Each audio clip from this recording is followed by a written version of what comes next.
எம்பெருமான் சிவபெருமான் தன் மீது பக்தி கொண்ட பக்தர்களை ரொம்பவே அழகாகவே ஆட்கொள்ளுவாராம். வெள்ளை யானை மீது கைலாயத்துக்கு அழைத்து சென்ற கதையை பற்றி தான் நம்ம இன்னைக்கு பார்க்க போறோம். கேரளாவில் உள்ள திருச்சூருக்கு அருகே 35 கிலோமீட்டர் தொலைவில் தான் திருவஞ்சைக்களம் அப்படிங்கிற மகாதேவர் கோவில் இருக்கு. இங்க தான் சுந்தரமூர்த்தி நாயனார் வெள்ளை யானை மீது கைலாயம் சென்றாராம். அந்த வரலாறு என்ன தெரியுமா? திருவஞ்சைய ஆட்சி செஞ்ச மன்னன் பெருமா கோதையார் எப்பவுமே சிவனுடைய பக்தன். சிவபெருமானுடைய சிலம்பு ஒளி கேட்டதுக்கு அப்புறம் தான் தன்னுடைய பூஜையவே முடிப்பாராம்.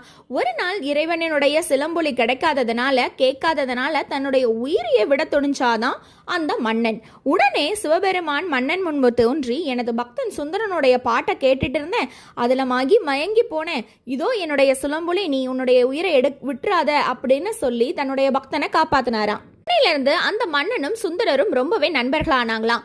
இந்த கோயில் மூலமா தான் வெள்ளை யானை மீது சுந்தரர் கைலாயம் சென்றார். ஓம் நமச்சிவாய.